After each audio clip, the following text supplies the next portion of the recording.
Muy bien. Vamos incorporando algunas personas más. Bueno, simplemente deciros a los que os estáis incorporando, pues que vamos a grabar la sesión, que podéis desactivar la cámara si tenéis alguna, no queréis que aparezca vuestra imagen. ¿De acuerdo? Bueno, pues directamente, bueno, no sé si José Antonio o Isabel quieren comentar algo, pero si no, directamente le vamos a pasar la palabra a Joseba. Agradecerle mucho que esté con nosotros, y que, bueno, nos vayamos a profundizar un poco en esa práctica que ha resultado tan interesante. Bien, lo primero, daros las gracias a los organizadores, tanto a Josean como a Fernando y como a Isabel, por todo el esfuerzo y todo el cariño que han puesto en apoyarme en este evento. Luego también quiero daros las gracias a los que participáis, sobre todo a aquellas personas que me han trasladado algunas preguntas y que la verdad que han sido muy interesantes y de hecho me han hecho reflexionar. Ya ha habido incluso algunos cambios que he hecho en esta presentación. Y en general a todos los que habéis venido, pues por mostrar vuestro interés, por lo que hacemos en el IVAP, por una de las cosas que hacemos y que pensamos que puede ser un punto palanca para cambiar no solo lo que es el diagnóstico, sino también lo que es la concepción de la formación tal y como la conocemos hasta ahora. Creo que algunas cosas os sonarán, espero que otras cosas os sorprendan o no, os llamen a la meditación, a la reflexión, y algunas cosas igual, pues bueno, que de alguna manera reflexionéis sobre todo y que os parezcan prácticas, que sea útil para vuestras organizaciones y digamos que ese es el ánimo de la presentación que voy a haceros ahora. Ya sin más dilación voy a compartir con vosotros pantalla, ¿vale? Que es la presentación que quiero enseñaros.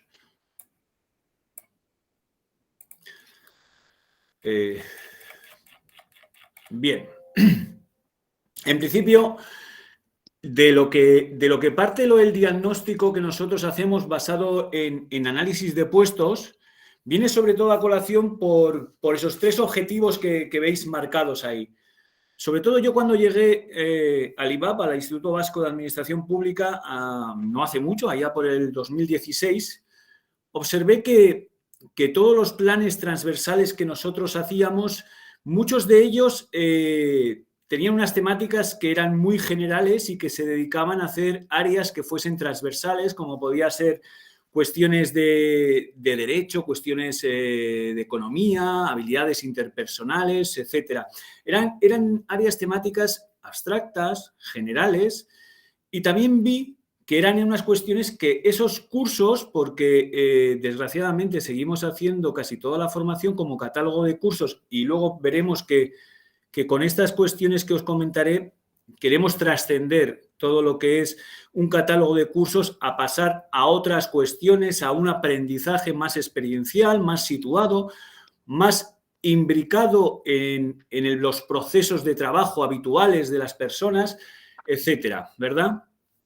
Pero vi que además de que se repetían muchas veces los mismos cursos o cursos análogos, vimos, porque nosotros en la Administración General del País Vasco tenemos diferenciados 256 puestos de trabajo, que hicimos a partir de una reflexión, de una metodología de análisis funcional, y nos salieron esos 256 puestos de trabajo. Pues bien, haciendo un análisis de esos puestos y contrastándolo con los diferentes planes transversales que nosotros ofertábamos, observé que más de la mitad de los puestos allí definidos, si nos fijábamos en sus conocimientos y en sus destrezas, no había cursos a los que se hubiesen dirigido a esos puestos de trabajo que tenían esos conocimientos y esas destrezas y que pudieran satisfacer las necesidades de formación que tuvieran en ese momento. Entonces era una cuestión que abarcábamos a mucha gente por esa naturaleza transversal de los planes, pero sin embargo había multitud de puestos que nunca se les había ofertado formación para mejorar el desempeño concreto en sus puestos específicos. Y era una cuestión que a mí personalmente me preocupaba bastante.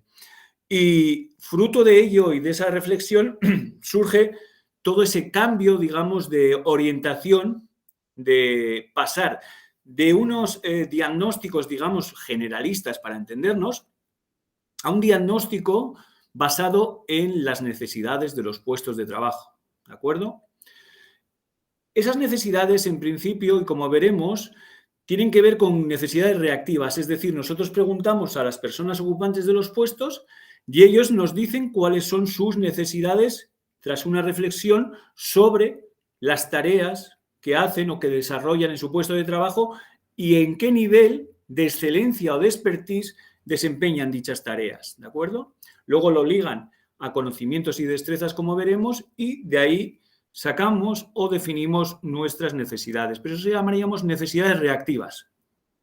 Por otro lado, también queremos indagar y descubrir cuáles son esas necesidades que aquí ponen proactivas.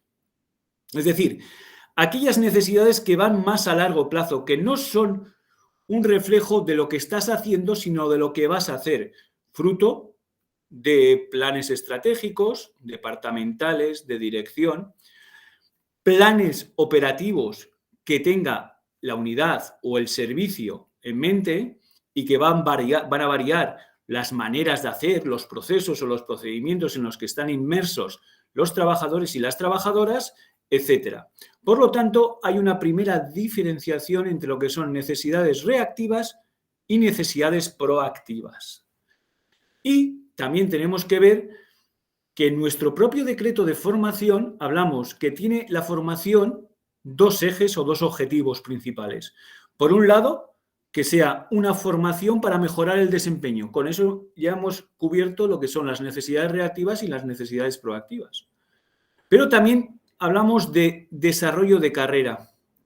Y para ello también necesitamos el análisis de puestos, que como os diré, a partir del análisis de puesto bien definido, podemos desarrollar áreas funcionales, que son agrupaciones de puestos en razón de conocimientos y destrezas, y a partir de ahí construimos un mapa en la cual la persona puede saber dónde está, en qué puesto está y qué distancias o itinerarios formativos debe de cubrir o satisfacer para llegar al puesto de destino que quisiera ocupar. Bien. Por otro lado, y en consonancia con todo lo que acabo de decir, para nosotros es muy importante que haya un equilibrio entre los intereses de la propia organización y los intereses de las personas que la constituyen. Digamos que tiene que haber un equilibrio tanto con las necesidades reactivas y proactivas, pero también con las necesidades y objetivos que tenga la estrategia constituida como un todo. Muchas veces lo que estamos dirigiéndonos, por lo menos lo que es nuestro caso, es en aquellas necesidades reactivas, sin ir más allá de si hay un alineamiento lógico con unos planes estratégicos que pueda tener la institución, el ente o la organización definidos a largo plazo. Es una cuestión también que queremos solventar con esta metodología. Bien. ¿Cuáles serían las fases? Las fases que nosotros decimos que son necesarias para que un diagnóstico de necesidades formativas como el que estamos explicando pueda llegar a buen puerto. Se trata de 4 fases. En principio, como hemos dicho, que se base en un análisis de puestos. Por lo tanto, es impepinable que tengamos un análisis de puestos definido para que podamos tratar o para que podamos utilizar este diagnóstico. En principio, si alguien quiere profundizar en el mismo, tenemos un libro que publicamos en el IVAP, Miguel Gorriti, que muchos de vosotros le conoceréis, y yo mismo, en el que hablábamos de la metodología y de los productos fruto de esa metodología que nosotros habíamos sacado o habíamos instalado dentro de la Administración General del País Vasco. Ahí tenéis el título, es editado por el IVAP, creo que en Internet se puede adquirir. Bien, el siguiente paso es la actualización. He de deciros que la última vez que se hizo un análisis de puestos en la Administración General del País Vasco fue en el año 2010, por lo tanto han pasado muchos años. Y claro, fruto de la evolución de los puestos, pues muchas tareas, muchos conocimientos, etcétera, han variado. Por lo cual, se requiere de una actualización de los mismos, sobre todo de aquellos puestos que son más técnicos o que están más sujetos a evolución. Por eso la segunda fase es, digamos, hacerles una actualización de ese análisis de puesto, sobre todo en los 3 elementos constitutivos que nosotros necesitamos para hacer nuestros cuestionarios de diagnóstico de necesidades formativas, como son las tareas, los procedimientos que deben de ejecutar las personas en su desempeño del trabajo, los conocimientos, es decir, el saber, conocimientos conceptuales, fácticos que se necesitan para comprender, para dar contexto a todo ese desempeño de una tarea en concreto. Y por último, las destrezas, que es el saber hacer, es el conocimiento en acción, es todas aquellas destrezas que nosotros debemos aplicar en los procesos para llevarlos a buen puerto. ¿De acuerdo? El siguiente sería propiamente elaborar el cuestionario de diagnóstico de necesidades de formación, y de los cuales veremos 3 tipos de cuestionarios. Como he dicho, un cuestionario será para detectar aquellas necesidades reactivas. Luego tendremos un cuestionario de validación de lo que los ocupantes de los puestos han dicho. La validación se hace por los responsables jerárquicos superiores, que en este caso pueden tener criterios de idoneidad, criterios estratégicos o a más largo plazo que maticen o modelen de alguna manera el input mandado por los ocupantes de los puestos, ¿verdad? Y por último tendríamos la validación del diagnóstico. Es decir, de alguna manera, como os he dicho, tienen que validar, pero no solo eso. Los responsables jerárquicos también tienen que plantear necesidades proactivas, necesidades a medio o largo plazo que observa el responsable de un equipo y que pueden variar los modos o las maneras de hacer de dicho equipo, porque tiene una visión, digamos, que está por encima o está más a largo plazo, está orientada más a largo plazo que la que pueden tener los propios ocupantes de los puestos de trabajo. Bien, lo que vamos a explicar ahora es cómo hacer, digamos que es grosso modo, es de una manera muy sintética, muy resumida, cómo hacer un análisis de puestos que sirva de materia prima para alimentar el diagnóstico de necesidades formativas. Bien, nosotros optamos en este análisis de puestos por una perspectiva multimetodológica. Me explico. Hay multitud de metodologías y métodos de análisis de puestos y se pueden clasificar en 2 grandes ámbitos, que podrían ser algunos análisis de puestos que están orientados al trabajo, es decir, a lo que es propiamente el trabajo, como pueden ser las funciones, las tareas, las relaciones que pueda tener el puesto de trabajo con otros puestos de trabajo, etcétera. Y por otro lado, y muy importante, sobre todo para el caso que nos ocupa, que es la formación y el aprendizaje de las personas, tiene que ver con metodologías orientadas al trabajador, es decir, en definir lo que es el perfil del trabajador, el perfil de la persona más idónea para ocupar un puesto en concreto, que como veremos nosotros nos hemos basado para la primera orientación que es del trabajo, nos hemos basado en la metodología de Branson y en el trabajador, sobre todo, principalmente en la metodología de la definición de perfiles de trabajador de Primov. Bien, lo primero, en cuanto al trabajo, primero hay que identificar las tareas críticas. Las tareas críticas son las tareas más importantes del puesto de trabajo. En nuestra experiencia hemos visto que normalmente se suele cumplir la ley de Pareto del 80-20. Es decir, el 20% de las tareas suelen representar el 80% de la importancia del puesto, con lo cual podéis ver que hay multitud, un número muy alto de tareas que podemos descartar tanto para el análisis de puestos como para el diagnóstico de necesidades formativas, porque queremos fijarnos sobre todo en aquellas tareas que más valor añadido dan al puesto y por extensión a la organización como un todo. ¿De acuerdo? A partir de la identificación de esas tareas críticas se hacía un análisis y en ese análisis, como veremos, se dan tres productos fundamentales. Por un lado, lo que nosotros llamábamos el diagrama de flujo o la descripción de los procedimientos, es decir, los pasos que se tienen que dar desde principio a fin para desempeñar una tarea de forma correcta, adecuada o idónea. El siguiente paso, y esto nos serviría sobre todo para elaborar herramientas de evaluación de desempeño, que luego diré, también que si bien nosotros todavía no utilizamos las herramientas de evaluación de desempeño que nosotros tenemos elaboradas, no las utilizamos todavía porque no tenemos, digamos, un respaldo legal para aplicar la evaluación de desempeño, pero no cabe duda, como una pregunta que me hicieron al hilo de esta presentación, que obviamente la evaluación de desempeño sería una herramienta complementaria y absolutamente necesaria, creo yo, para, digamos, de alguna manera enriquecer el procedimiento de diagnóstico de necesidades formativas que estamos explicando en esta sesión. Por lo tanto, la herramienta de evaluación de desempeño no como un tipo de herramienta coercitivo o para tomar decisiones administrativas, sino más allá de eso. Sobre todo nosotros la concebimos, la herramienta de evaluación de desempeño, como el desarrollo y la motivación de las personas. Y en el desarrollo meto el aprendizaje y meto la formación, ¿de acuerdo? Esa sería la virtud de nuestras herramientas de evaluación de desempeño basadas en un análisis de puestos.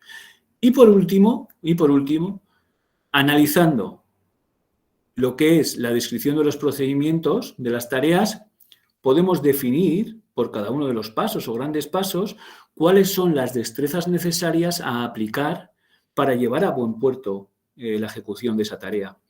Esas destrezas son fundamentales, para nosotros sobre todo, son fundamentales para definir los objetivos formativos de nuestras acciones formativas. Las acciones formativas las digo así, no quiero que se interprete que son cursos.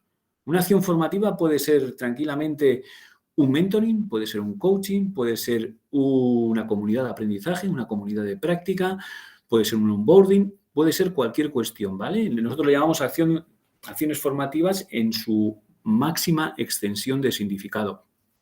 Y estas destrezas, ligándolas a los procedimientos que cristalizan en una tarea, podemos sacar esas destrezas individualizadas por tareas y sugeridas o ligadas a un puesto en concreto. Con lo cual veis que vamos muy específico para poder ayudar a todas esas personas y a todos esos puestos que no solemos llegar por dedicarnos a simplemente ofrecer formación transversal.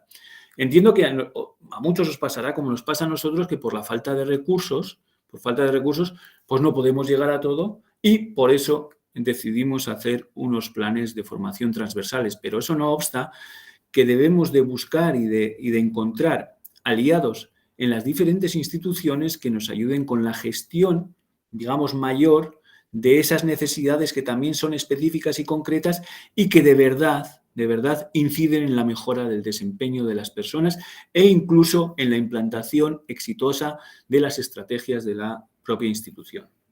¿De acuerdo?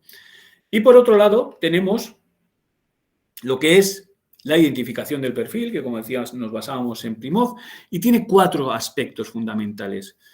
Son, por un lado, las aptitudes y los rasgos de personalidad, pero estas cuestiones, ya sabéis que formar en estas cuestiones que tienen, digamos, un componente bastante innato, bastante poco maleable, las podríamos soslayar. Lo que nos interesan sobre todo son los conocimientos, que nosotros en los análisis de puestos pedimos a las personas no solo que nos definan sus procedimientos, sus tareas, sino también los conocimientos y las destrezas que coadyuvan a mejorar el desempeño de las tareas. Es decir, tiene que haber una relación entre lo que es las tareas que definen y los conocimientos y destrezas que enumeran. Si no, no tiene ningún sentido. En un análisis de puestos tiene que ser como un sistema y obviamente los conocimientos y destrezas deben posibilitar la mejora o incluso la virtualidad de que se pueda desempeñar una tarea o todas las tareas del puesto.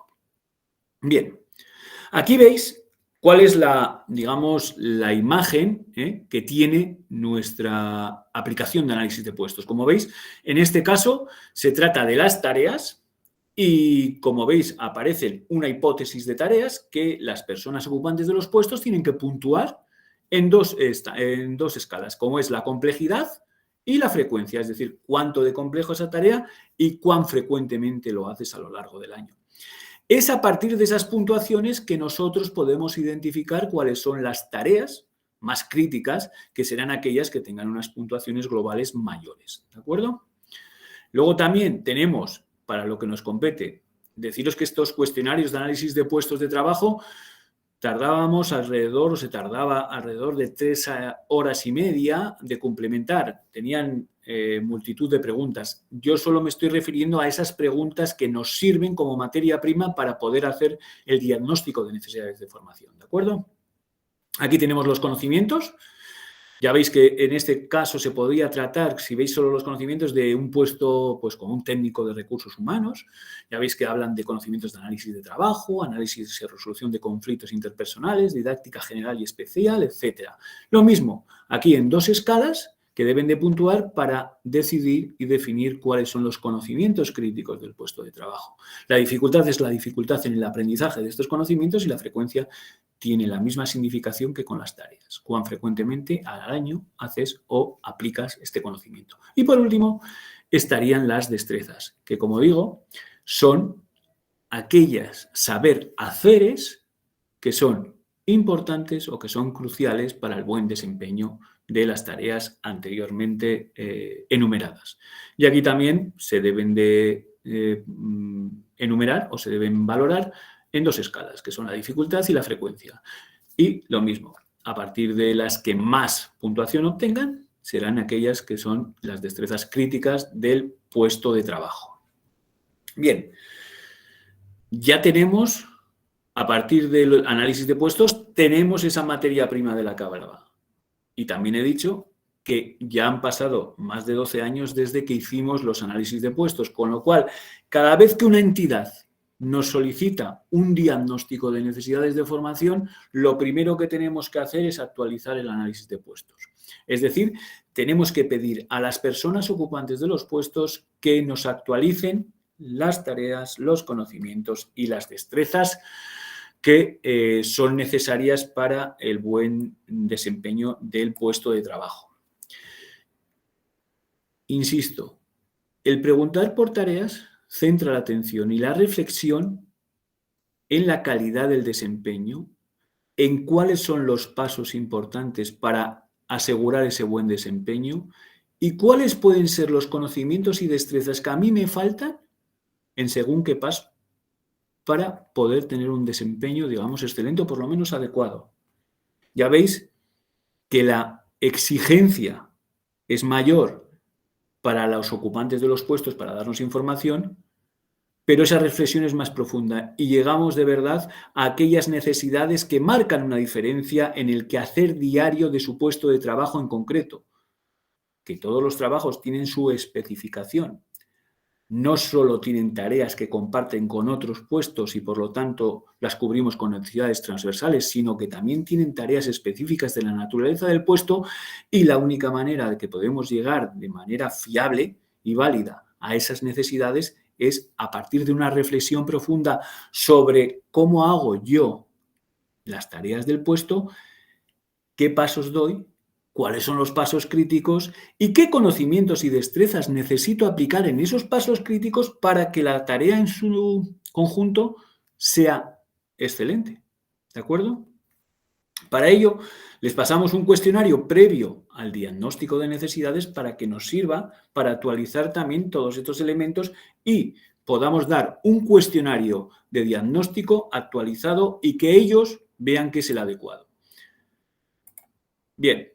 Aquí tenéis un ejemplo de un cuestionario que serían las tareas, estas de aquí, son las tareas de hipótesis que, como habéis visto, se pueden puntuar del 1 al 7 en frecuencia y complejidad, ¿sí? Pero también les dejamos otras tareas, otros huecos para que actualicen esas tareas. Habrá tareas que obviamente no aparezcan en apartado anterior y deban de sumarse o deban de definirse. ¿De acuerdo? Incluso les decimos cuál es el método para definir una tarea. Como veis arriba, debe tener un verbo de acción, debe tener un objeto directo y luego debe tener un complemento circunstancial que contextualice dicha acción. Luego, como veis, tienen en cada uno de las escalas lo que significa dar un 1, un 2, un 3, un 4, tanto en frecuencia como en complejidad. Ya veis, la tarea es muy sencilla, la tarea es bastante sencilla, etcétera, ¿de acuerdo? Lo mismo haríamos con los conocimientos, ¿vale? conocimientos de trabajo en equipo, responsabilidad de las administraciones públicas, control presupuestario y lo mismo. Tenemos la frecuencia, que es la misma escala que hemos visto en tareas, y luego la dificultad, ¿vale? Que tiene que ver con cuestiones como el conocimiento procede de información muy sencilla de aprender, que hace relación con, digamos, la habilidad o el nivel de exigencia para aprender dicho conocimiento. Y por último tenemos también las destrezas con sus escalas, que son iguales que las del conocimiento, de frecuencia y dificultad. Bien, con todas estas cuestiones ya podemos tener los elementos constitutivos del diagnóstico de necesidades formativas actualizados, tanto en sus tareas, conocimientos como destrezas. Bien, ahora tenemos que pasar del análisis de puestos a lo que es la herramienta de diagnóstico de necesidades formativas. Tenemos las tareas. Ahora lo que tenemos que hacer es, esas tareas que son críticas las tenemos que relacionar con los conocimientos. Y esos conocimientos a su vez con las destrezas. ¿Y cómo lo hacemos? Lo hacemos a partir de la descripción de las tareas que obran en nuestro poder. Es decir, cómo se desarrollan o se ejecutan las tareas en concreto. Y os voy a dar un ejemplo. Tenemos aquí un diagrama de flujo de tarea, ¿vale? Por ejemplo, la tarea es realizar inspecciones sanitarias en establecimientos alimentarios y veis que se constituyen diferentes pasos. El primero de ellos, la flechita, es el desencadenante. Luego aquí hay esto que veis que es como un cilindro, son aplicaciones informáticas y luego vienen los pasos. Imaginaros el primer paso, dice, revisar la normativa específica para este establecimiento, por si hay cambio desde la última inspección, para considerar las novedades en el proceso de inspección. Aquí ya tenemos un conocimiento crítico, que es decir, que tiene que haber un conocimiento sobre la normativa específica de inspección de establecimientos sanitarios. ¿De acuerdo? De ahí podemos extractar y ligar uno de los conocimientos a esta tarea en concreto. Y así con todos los pasos. Si veis, el siguiente es preparar el equipamiento de inspección en función del tipo de establecimiento y de inspección. ¿Qué es lo que tiene que llevar de equipación según cuál sea la inspección? Obviamente, esto trata ya no tanto de conocimiento como de destreza, incluso de cómo hay que ponerse la vestimenta, cómo hay que utilizar los kits. Ya veis que tenemos una destreza o varias destrezas que se están ligando a esa tarea, con lo cual nosotros podemos dar en nuestro diagnóstico de necesidades formativas, decir, esta es la hipótesis, esta es una tarea que tenéis como crítica. Estos son, por ejemplo, estos dos conocimientos críticos para esta tarea, para hacerlo bien. Y dentro, a su vez, de cada uno de los conocimientos se le liga con máximo otras 3 destrezas. Lo veremos en un ejemplo con el diagnóstico. Pero veis que no se podría llegar a ese detalle si no tuviésemos un análisis de puestos. No digo tan exhaustivo como el que os estoy enseñando, porque daos cuenta que este análisis de una única tarea, fijaros todos los pasos que tiene. ¿Sí? No os digo que se haga tan compleja, se puede hacer también de manera más sencilla diciendo los 6 o 7 pasos críticos. Con eso me valdría. Y a partir de esos 6 o 7 pasos críticos podemos ligar los conocimientos y destrezas correspondientes, ¿de acuerdo? No tenemos por qué llegar a esta sofisticación en el análisis. Si lo hacemos o si tenemos tiempo o recursos, mejor. Pero esto no obsta para que se pueda hacer con menos análisis, con 5 o 6 pasos, como os digo, podamos sacar los conocimientos y destrezas que son necesarios para desarrollar una tarea de manera excelente, adecuada. Y ahora fijaros, a partir de todo este trabajo ya podemos preparar o ya podemos presentar el cuestionario de diagnóstico de necesidades formativas, que sería el siguiente. Esto es para un trabajo de un trabajador que está en auxilio judicial. ¿De acuerdo? Se le ponen las instrucciones. Estas instrucciones van previo a una reunión que hemos tenido con todas las personas susceptibles de cumplimentar el cuestionario del ente o de la institución que nos hayan solicitado y les explicamos cuál es el objeto. Tenemos que hacer un plan de comunicación que luego, cuando hablemos de las dificultades, es una cuestión que debemos solayar porque hay veces que hay prejuicios en contra de estas intervenciones y entonces tenemos que diseñar un plan de comunicación para poder, digamos, resolver todas esas resistencias que se nos pueden poner. Y aparte de eso, lo que hacemos es una demostración in situ de cómo cumplimentar un cuestionario de esta naturaleza. Además, ponemos también las instrucciones para hacer la cumplimentación. Y no contentos con esto, también tenemos un par de teléfonos que pueden acudir por si tienen alguna duda a la hora de cumplimentar los diagnósticos, la herramienta que aquí os presento. Muy brevemente, la cuestión que quiere decir es que deberá marcar solo aquellas tareas que considere que tienen una necesidad formativa. Es decir, esperamos que también sean discriminadores, que no vayan poniendo todas las cuestiones, sino aquellas únicas en las cuales ven que su desempeño no llega al nivel exigido por la organización en una tarea concreta. Bien, dice, cuando ha seleccionado la tarea, si usted considera que los conocimientos que le ofrecen no son relevantes, es decir, nosotros hacemos, como os he dicho, una hipótesis. Decimos, esta tarea, por ejemplo, tiene estos dos conocimientos ligados. Y a su vez esos dos conocimientos pues tienen esta destreza en un lado, en un conocimiento, y esta destreza o dos destrezas en otro conocimiento. ¿Vale? Pero si no los ve relevantes, también les damos la opción para esa tarea para que la ligue o la relacione a otros conocimientos que aparecían en un desplegable o incluso conocimientos que no aparecen en la hipótesis y que ellos quieren escribir y que quieren definir. Tienen todas las opciones. Y lo mismo pasaría con las destrezas. Y aún así, incluso también pasaría con las tareas, ¿de acuerdo? Como lo veremos ahora. Si los conocimientos del desplegable no fueran los necesarios para la tarea seleccionada, tiene la opción de añadir conocimientos, como decía. Y este mismo proceso se repite con las destrezas. Decimos para que con como veréis, con esta metodología se detectan un número muy grande de necesidades formativas, con lo cual tenemos que restringir, ¿de acuerdo? Y lo que les decimos es que como máximo podrán seleccionar por cada tarea 2 conocimientos y por cada conocimiento 3 destrezas, ¿vale? Y luego, para facilitar el cumplimiento, les damos las definiciones, lo que es una tarea, un conocimiento y una destreza. Bien. Acordaros, era un puesto de auxilio judicial. La primera tarea, que aparece en azul, practicar los actos de ejecución y comunicación documentando los mismos en la forma prevista por las leyes.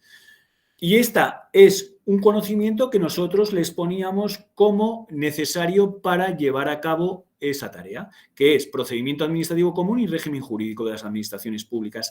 Y la persona señaló como destreza relevante ligada a ese conocimiento saber realizar los emplazamientos judiciales.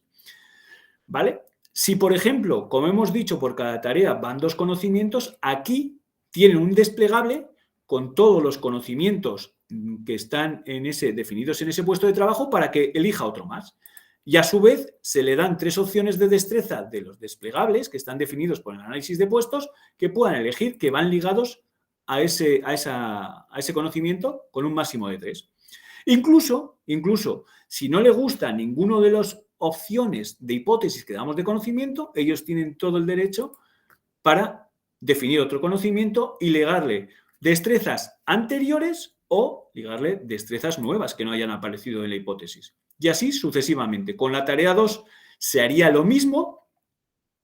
Este tiene como 6 tareas, que han sido 6 tareas críticas que nos daba el análisis de puestos, ¿de acuerdo? Y luego aparecen otras necesidades formativas, es decir, si no están de acuerdo con las 6 tareas que les hemos puesto como críticas, tienen la opción de poner otras 2 tareas que aparecían en la descripción de puestos, pero que no eran críticas, y pueden hacer, una vez que eligen esa tarea, ligarles el conocimiento y las destrezas correspondientes. O incluso, si no hay ninguna de las tareas de la hipótesis, ellos pueden definir aquí, aun habiendo habido una actualización, puede ser que alguien se la haya pasado, y que te quiera poner en este momento alguna tarea nueva. También se le da la opción, ¿de acuerdo? De poner las tareas, hasta 4 más. Y luego sí que es verdad que una vez que nos han elegido todas las tareas, los conocimientos y las destrezas, sobre todo las destrezas que son los objetivos formativos, les decimos que nos las pongan en este apartado y que nos prioricen hasta 5, porque como veis pueden salir una ingente cantidad de destrezas.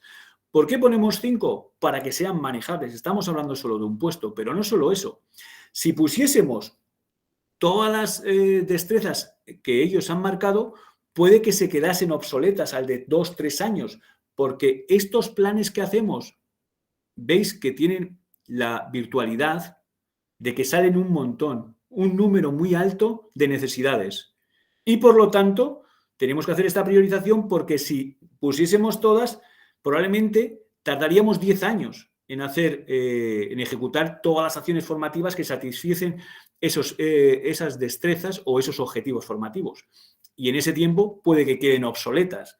Con lo cual, por eso, solo las limitamos a 5, para que normalmente el plan vaya de 2 a 4 años.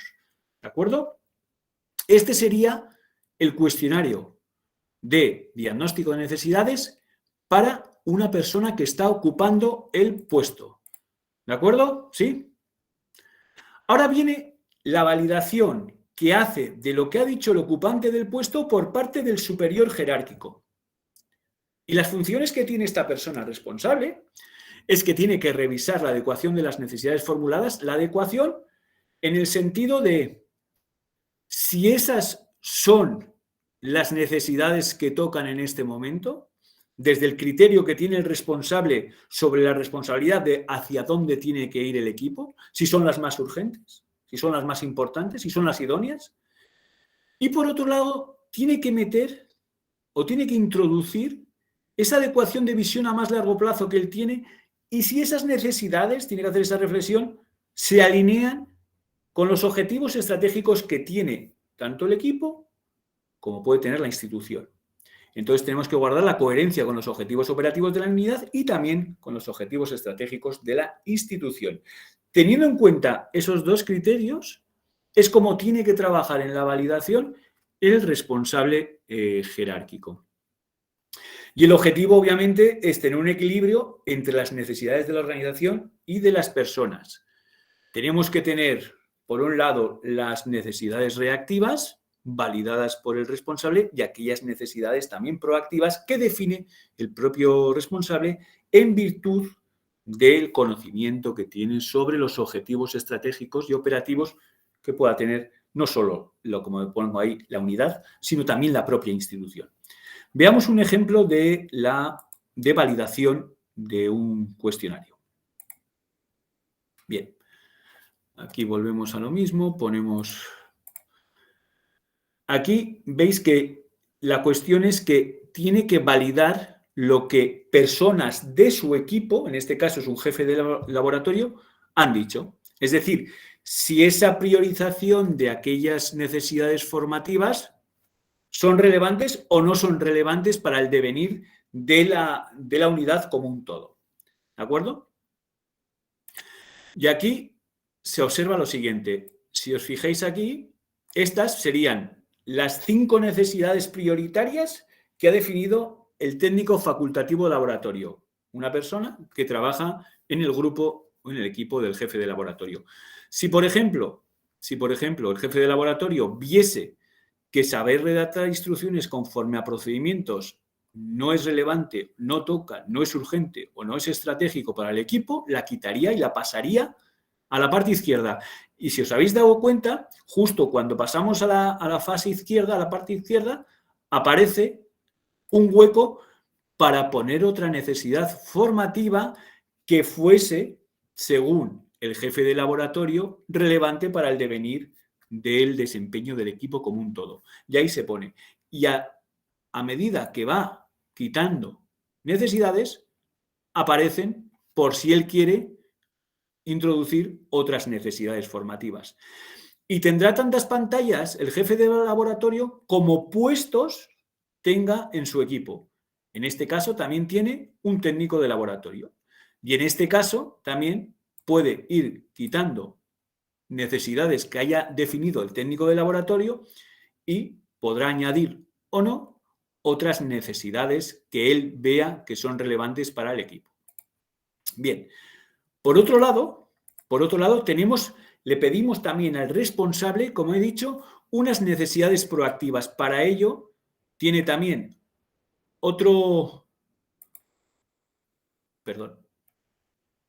tiene también, a ver si puedo, que es que no lo veo, tiene otro cuestionario en el cual, obviamente, como todos, tiene que rellenar su propio cuestionario dirigido a su puesto, con sus tareas, sus conocimientos, tal y como lo hemos visto anteriormente con el puesto de auxilio judicial. Sin embargo, al final de todo, se le pide también mínimo que nos dé 2 necesidades proactivas.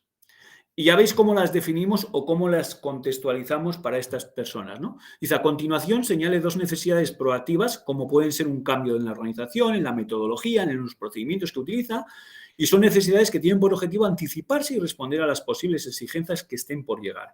Es decir, les hacemos ver que sea de una manera innovadora, de una manera creativa, cómo podemos afrontar todas esos retos y desafíos que nos puede plantear nuestros planes estratégicos, nuestros planes operativos a futuro, es decir, a un medio o un largo plazo, y cómo se cristaliza en unas necesidades formativas que nosotros deberemos satisfacer para que la gente esté en disposición de afrontar de la mejor manera posible esos desafíos que os comentaba.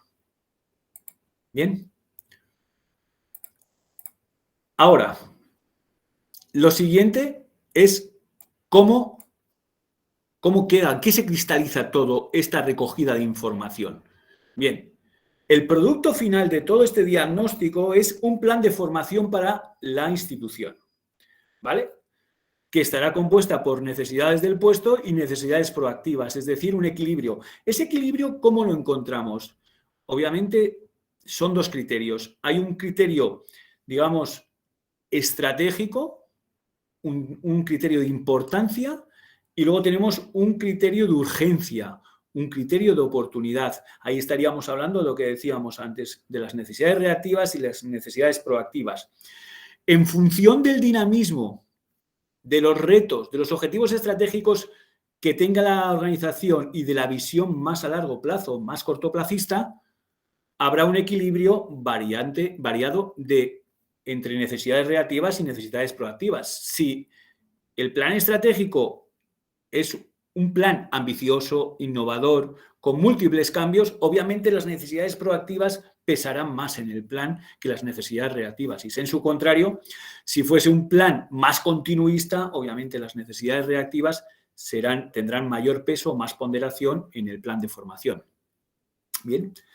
También por nuestra experiencia, hemos encontrado, y no está mal, de hecho yo creo que es un valor añadido que le damos a la institución, es que encontramos aspectos que la gente piensa que todo se puede arreglar con formación y no. Pero hay cuestiones que aparecen muy interesantes porque aparecen problemas de coordinación, de organización, de cultura, que las personas directivas que nos suelen encargar estos planes, estos diagnósticos, lo agradecen bastante porque hay cuestiones que igual habían pasado de largo o no las habían visto y se materializan en el plan de formación con los comentarios que recogemos de las personas. Entonces, esos aspectos no satisfechos con formación creo que en vez de ser un demérito, en realidad es una ventaja o una oportunidad de mejora para toda la organización. Y decía anteriormente que el plan de formación es flexible, puede ser de 2 a 4 años, digamos, en función también del número de necesidades formativas detectadas, también de la profundidad en esas necesidades, digamos, si son de más fácil satisfacción o de menor nivel de complejidad, pero entre 2 y 4 años suele andar. Ya os he dicho anteriormente que suelen salir un número muy elevado de necesidades y no tendría mucho sentido hacer un plan de formación a 10 años por cómo cambian los puestos. Seguramente lo que hoy para nosotros es una necesidad formativa, seguramente dentro de 10 años o esté obsoleto o ya sea satisfecho por otros medios. Con lo cual, en principio, su virtualidad o su efectividad mayor está entre 2 y 4 años. Y ahora os voy a enseñar un informe real, que en este caso era del Instituto Vasco de Medicina Legal, en el que hicimos este trabajo del diagnóstico y en el cual se observa, digamos, todas esas necesidades que son específicas, ¿verdad? Y también algunas necesidades proactivas. Si veis aquí en el índice, aparece lo que hemos estado hablando de cómo se hace la recogida de datos, cómo es la metodología, pero ya veis que aparecen todos los puestos que integran el Instituto Vasco de Medicina Legal y en cada uno de ellos se le representan las necesidades con sus acciones formativas correspondientes, ¿de acuerdo? Aquí veis todos los puestos que lo integran y lo que me interesa que veáis, sobre todo, es el final. A ver si podemos verlo. Primero, enseñaros, por ejemplo, uno de los cursos a partir de las necesidades que hemos detectado que nosotros diseñamos para esta institución. Que el curso es el protocolo de actuación en sucesos con víctimas múltiples.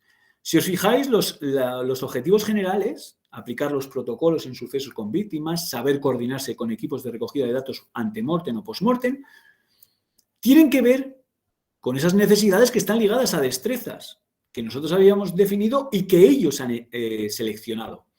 Y a partir de ahí, teniendo esos objetivos generales, que son las destrezas que ellos han marcado, tenemos el contenido. Y el contenido tiene mucho que ver, obviamente, con los conocimientos que están ligados a esas destrezas. Todo guarda una coherencia, todo es un sistema, ¿de acuerdo? Aparecen incluso el Real Decreto 32/2009 hasta prácticas en casos simulados de sucesos con víctimas múltiples. Y luego, muy importante, ¿qué metodología, en función de los conocimientos y destrezas que hemos detectado, es la más apropiada para que las personas, digamos, adquieran esos conocimientos y destrezas? En este caso, hemos dicho un taller. En otros casos, podían ser, por ejemplo, como en este caso de otro curso, una lección magistral combinada con prácticas de tipo role-playing, porque se trata de estrategias para defender un informe pericial en un juicio oral. ¿De acuerdo? Y las necesidades proactivas, aquí aparecen dos, que es una actualización y revisión de protocolos, medios personales y materiales, y otra de aportación médico-legales a la sociedad. ¿De acuerdo? Y luego, lo que quiero que veáis es, por un lado, lo que os decía, que algunas veces aparecen necesidades que no los cubre la formación, pero que son interesantes, como pueden ser procedimientos menos habituales y nuevos procedimientos como manuales que deberían de ejecutarse o realizarse por parte de las personas que integran el Instituto Vasco de Medicina Legal, o cuando dice curso sobre gestión administrativa en las guardias o intercambio de información criminalística y forense, en realidad no es un curso. En realidad probablemente son que mejoremos las líneas de comunicación para estructurar, organizar las guardias o líneas de comunicación más eficientes para compartir información criminalística y forense, etc. Bien, y luego al final en las conclusiones vemos cómo hemos hecho el plan personalizado por puesto. Si os dais cuenta, aquí a la izquierda aparece el puesto, que es auxiliar de autopsia. Y veis que hay diferencias en sus necesidades formativas en Álava, Vizcaya y Guipúzcoa, en los tres territorios. Y ya veis, por ejemplo, que en Vizcaya y en Guipúzcoa las técnicas de tanatopraxia las necesitan, es decir, es una acción formativa que ha surgido de una necesidad que han planteado los auxiliares de autopsia de Vizcaya y Guipúzcoa, pero no los de Álava. Por lo tanto, probablemente esa acción formativa no tiene por qué ser un curso para Vizcaya y Guipúzcoa. Si no lo ha comentado Álava, es que Álava para ellos no es una necesidad. Puede ser que radique el expertise en Álava y que podamos hacer una gestión de conocimiento a partir de compartir conocimiento entre los auxiliares de autopsia de Álava con los de Vizcaya y Guipúzcoa. Esto nos da ideas de que no solo tenemos que centrarnos en el curso tradicional, sino que podemos tener metodologías más innovadoras, más imaginativas, más creativas e incluso más eficaces para rellenar ese gap que nos está marcando las necesidades formativas. Ya veis que salen para cada uno de los puestos, tienen cuestiones que normalmente con los cuestionarios, digamos, transversales o generales que sacamos, que no podríamos detectar si no utilizásemos esta clase de diagnósticos. Ya veis, son cuestiones muy específicas, como la putrefacción cadavérica, técnicas especiales de autopsia, síndrome de muerte súbita del lactante, diagnóstico histopatológico, valoración de prueba genética forense, etc. ¿De acuerdo? Es una detección muy rica de las necesidades que ellos ven en el día a día en todas esas tareas que tienen que desempeñar a diario de forma rutinaria. ¿De acuerdo? Y luego sí que tenemos también estas cuestiones verdes, como veis, son correcciones que han hecho en la validación los responsables de los equipos a diferentes puestos de trabajo que constituyen su equipo. ¿De acuerdo? Las han introducido ellos, lo ponemos ahí. Los que están marcados en verde derivan de las necesidades formativas aportadas por los superiores jerárquicos en las validaciones. Y luego, por supuesto, también tenemos parte del plan transversal. ¿Por qué? Porque ha habido ciertos ámbitos, ciertas áreas de conocimiento en que se han puesto de acuerdo la inmensa mayoría de los puestos. Pues también tiene una parte del plan transversal que tampoco lo rechazamos. ¿De acuerdo? Por lo tanto, ya tenemos dos de las partes, que son las necesidades reactivas y las necesidades proactivas. Y luego, por último, nos aparece lo que es la formación para la carrera. Es decir, debemos de diseñar esos itinerarios formativos que permiten a las personas pasar de un puesto a otro, ¿vale? Dentro de su trayectoria profesional. Para eso es necesaria, obviamente, la participación, como ha sido en el análisis de puestos, ahora también de función pública, porque ellos están definiendo las áreas funcionales, como os decía, que son agrupación de puestos en razón de los conocimientos y destrezas que tienen en común o que comparten. A partir de ahí se lleva a cabo un mapa, que es como un mapa topográfico, en el cual se sitúan los diferentes puestos que constituyen la Administración General del País Vasco, que hemos dicho que eran 256. Algunos se agruparán más y otros se agruparán en otro sitio y habrá distancias, esas distancias serán distancias que están en función de los conocimientos y destrezas que no comparten entre sí esas áreas funcionales. Por lo tanto, son itinerarios formativos que debemos de construir para que la gente pueda ir de un área funcional o de un puesto a otro puesto que esté en otra área funcional. ¿De acuerdo? Fijaros, esto que veis aquí, son diferentes puestos, los puestos que tenemos de administrativos, auxiliares y subalternos. Ya veis que tenemos un área funcional que en casi su totalidad habla de ordenanzas, de subalternos, otra que son administrativos de inspección como el de semillas, como el de prevención de riesgos, como el de vigilancia de inspección, etc.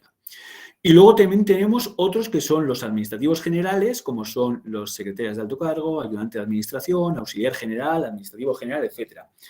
Y ya veis que dentro de un área funcional, los puestos tienen una cercanía relativamente más cercana que lo que pueden tener con otros puestos de otra área funcional. Las áreas funcionales son los círculos que rodean a los puestos de trabajo.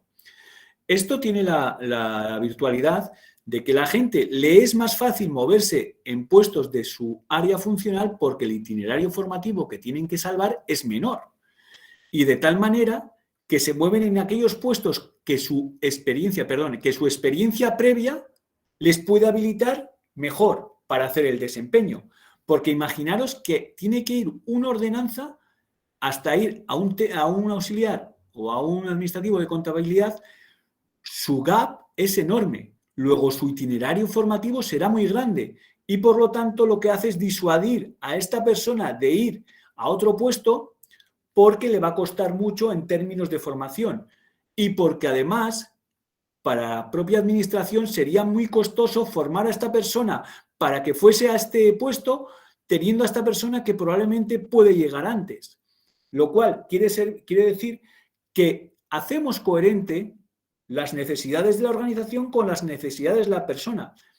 Esta persona que está muy cerca de este puesto seguramente lo hará mejor que esta persona que está más lejos debido a que con este puesto de aquí de contabilidad tiene conocimientos y destrezas comunes más amplios que los que pueda tener este puesto de ordenanza. ¿De acuerdo? Por lo tanto, lo que nos permiten los análisis de puestos también es crear esas áreas funcionales. Y no solo eso. He hablado anteriormente, como habéis visto en ese mapa, cuáles son las distancias formativas. Pero es que la función pública tiene un servicio de registro en el que va recogiendo todo el expertise, toda la experiencia laboral de las personas en su devenir profesional. Es decir, la formación que han recibido, la formación que han impartido, los proyectos en los que ha participado, los artículos, los libros que han podido publicar, todo eso se traduce en conocimientos y destrezas que tienen esas personas. Con lo cual, vuelvo al mapa. Cuando una persona que, por ejemplo, en su trayectoria profesional ha adquirido por formación o por experiencia en proyectos o en lo que ha investigado, ella ha adquirido experiencia que no solo se comprende por el puesto en el que está.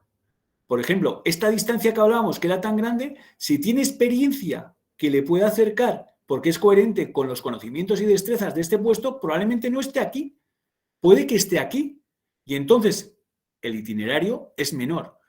Tenemos que tener en cuenta también, por tanto, la información que nos da el Servicio de Registro de Función Pública para saber exactamente cuál es el perfil de conocimientos y destrezas que tiene esa persona, no solo por el puesto de base del que parte, sino también teniendo en cuenta toda la experiencia profesional que ha podido adquirir en otros puestos o en otras actividades, etc. Bien, por eso digo que el itinerario más ajustado y eficiente se tiene en cuenta no solo el puesto de partida, sino también la experiencia. ¿De acuerdo? Y ya casi estamos terminando. Estaríamos hablando también qué es lo que ocurre, y esto viene al hilo de una pregunta que me formuló Fernando en su momento, qué es lo que ocurre cuando se trata de hacer esta metodología de diagnóstico de necesidades formativas a colectivos muy grandes, ¿vale? Ya hemos dicho que salen múltiples, un número muy alto de necesidades formativas, y si encima es mucha gente, pues nos puede salir una información inmanejable.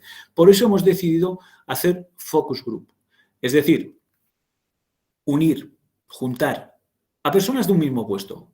De un mismo puesto quiere decir que tienen conocimientos y destrezas análogos, similares. Lo digo porque, aunque unas diferentes personas ocupen el mismo puesto, en diferentes dotaciones, hay gente que se especializa en algunas tareas y otras en otras, etc.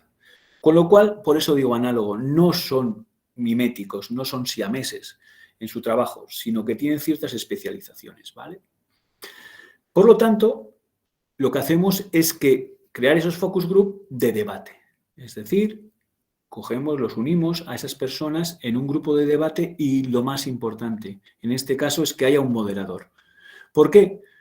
Porque cuando estamos debatiendo en grupo suelen ocurrir diferentes sesgos que estamos viendo ahí como opiniones extremas. Es decir, los grupos suelen tender a tener opiniones más extremas que los que tuviese un individuo, porque se va retroalimentando ese extremismo, digamos, ¿verdad? O también puede ocurrir la conformidad. Es decir, que pocos miembros de ese grupo cojan la voz cantante y otras personas no es que no se les deje hablar, pero digamos que la conformidad o la presión del grupo, de esas personas que, digamos, cogen las riendas, pueden dejar sin voz a otras personas que nos podrían dar información valiosa y que, sin embargo, por esa conformidad al grupo, no la dan. Y luego está también la falta de motivación, es decir, alguien puede pensar en alguna necesidad, pero puede pensar también que igual la dirá otro. Si todos pensamos lo mismo, al final esa necesidad se queda sin reflejo. Por lo tanto, perdemos información. Con lo cual, en consecuencia, el papel del moderador es muy importante en estos debates para, digamos, arbitrar soluciones que no dejen de lado ningún punto de vista, sobre todo en esos que son esas personas que son especialistas, que hacen cosas un poco más diferentes al resto, que demos oportunidad a todo el mundo de presentar sus puntos de vista, que defendamos, digamos, a la persona. Podemos ser críticos con las ideas o con las necesidades que cada uno valore, pero debemos ser respetuosos para que la gente se sienta en libertad de aportar toda la información que crea que es relevante para la mejora, por ejemplo, de la detección de necesidades en ese equipo y para esos puestos en concreto. Es verdad que además el moderador tiene que tender a ser el conductor del debate y tiene que fomentar la crítica, debemos decir, pero es una crítica constructiva, es una crítica que nos lleve a mejorar los resultados de los individuos de manera aislada. Bien, y en función de las necesidades que tenemos, los debates también serán diferentes. Si estamos hablando de necesidades proactivas, a los que tendremos que reunir son a los responsables, ¿vale? Y en este caso se trata de fomentar esa visión estratégica y de innovación. Se trata de buscar ya y menos la crítica, sino más bien la creatividad. Debemos de ser más acríticos, por lo menos en un primer momento, para que afloren todas las ideas y luego en una segunda fase ya criticaremos cada una de las ideas. Siempre las ideas quiero recalcar, nunca las personas. Las personas se tienen que sentir seguras para dar su opinión en cualquiera de estos foros, porque si no perdemos, ya lo dice la investigación, perdemos múltiples informaciones que pueden ser relevantes, ¿de acuerdo? Y luego estarían las necesidades reactivas, ¿vale? Aquí ampliamos el colectivo también a los ocupantes del puesto y el moderador, ya que también van a aparecer responsables, debe de alguna manera garantizar que todos están en el mismo nivel. Ya sabéis que sí, muchas veces se puede cohibir gente que sea subalterna de esa persona jerárquica, con lo cual en estos debates digamos que todos esos roles de jerarquía deben desaparecer y para eso debe ser el garante la persona moderadora. Como he dicho antes, hay que tener conciencia de la visión de los especialistas y, como también he repetido ya en reiteradas ocasiones, la importancia del moderador en el respeto, ¿no?, de las perspectivas que no sean usuales. Se crea una cultura de tolerancia y respeto, pero además esto trasciende, no solo sirve para que haya un diagnóstico de necesidades formativas más amplio, más incluso si queréis creativo, innovador, sino que esta cultura, si se va haciendo, también tiene su implicación en cualquier otro proceso de la organización, bien sea cuando se está haciendo un proyecto, bien sea cuando se está haciendo un benchmarking, bien sea cuando se hace una lluvia de ideas. Es decir, que vaya de alguna manera salpicando y mojando a toda la organización esa cultura de tolerancia y respeto y entonces esta metodología de focus group también lo que hace que sirva de cambio, de palanca de cambio de la cultura organizacional en la cual la tolerancia al error y la creatividad se vean impulsados. Bien, los futuros retos que tenemos, y ya lo he adelantado, es que cuando tengamos habilitada la posibilidad de utilizar la evaluación de desempeño, obviamente será una herramienta de inestimable ayuda y que complementará todo lo que hemos dicho. Para ello, nosotros ya tenemos la metodología diseñada y, de hecho, tenemos un libro también, Miquel Gorriti y yo, en el cual se especifica y se clarifica cuáles son los pasos, la metodología y los productos también de elaboración de desempeño a partir, ya veis, de un análisis de puestos.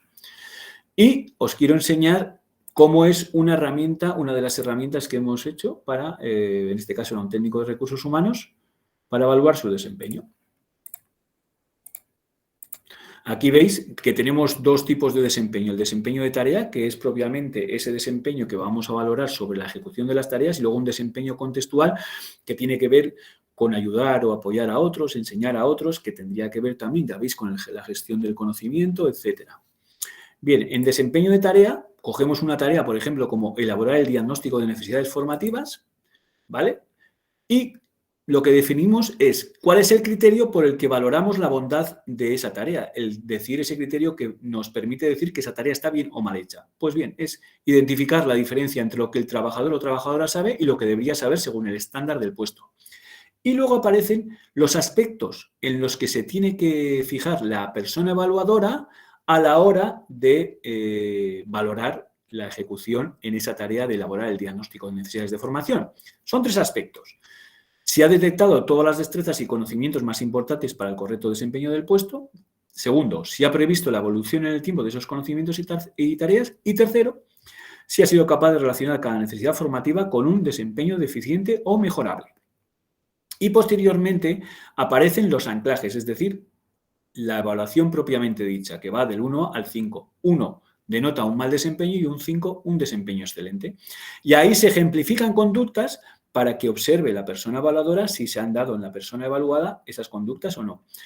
En las conductas de desempeño deficiente sería no ha detectado las destrezas y conocimientos necesarios para el desempeño del puesto o las destrezas y conocimientos que ha identificado no son importantes para el desempeño del puesto. Y la 5, obviamente, que es un desempeño excelente, que ha identificado todos los conocimientos y destrezas necesarios para el correcto desempeño del puesto.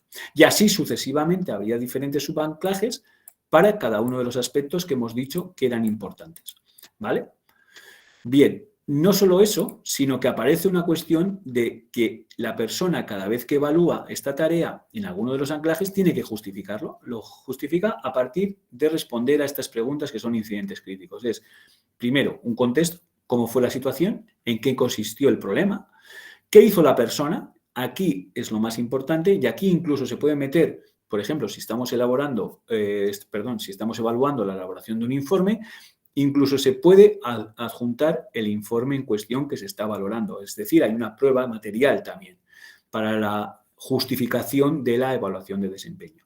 En qué consistió el incidente, qué hizo la persona, cuáles fueron las consecuencias o resultados de esas actuaciones, cuál es la importancia del incidente para el trabajo y con qué frecuencia se produce este tipo de incidentes.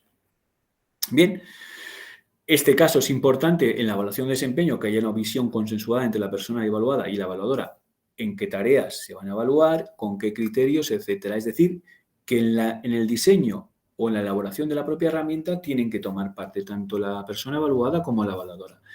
Y una cuestión indudable son las sesiones de feedback. Muchas veces puedes tener la mejor herramienta de evaluación de desempeño, pero si no sabes manejar las sesiones de feedback, digamos que queda en nada todo ese esfuerzo, ¿verdad? Entonces, también incluso nosotros formamos a las personas evaluadoras para dirigir y para que lleven a cabo esas sesiones de feedback de la mejor manera posible, la más eficaz, para que luego el ulterior desempeño sea mejor, ¿vale? Y las dificultades en general que nos encontramos para implementar el diagnóstico de necesidades de formación basada en análisis de puestos, primero es la actualización de los elementos. Hay veces que la gente suele ser reacia, aparte de la hipótesis, a poner más tareas, conocimientos o destrezas, incluso cuando ha habido evoluciones. ¿De acuerdo? Esto tiene mucho que ver con la resistencia a participar, que algunas veces suele ocurrirnos que ya se han dado este tipo de proyectos y luego no ha habido ninguna consecuencia o se han quedado en saco roto y demás. Entonces, algunas veces pues se ha instalado de alguna manera alguna suspicacia, incluso algunas veces el cinismo, ¿verdad?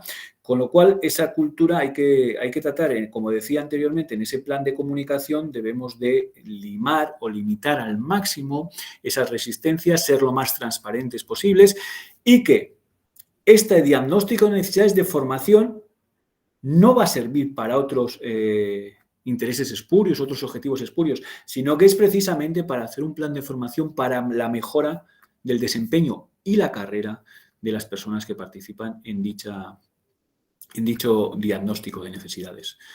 Esto, como conclusión, ya como último, lo que tenemos que tener en cuenta es el equilibrio entre las acciones formativas transversales y necesidades específicas. No digo que se vayan, que desaparezcan la formación transversal. Obviamente es muy importante y nos genera economías de escala que son de indudable valor. Pero sí que tenemos que ser más específicos para llegar a todas las necesidades de todas nuestras gentes.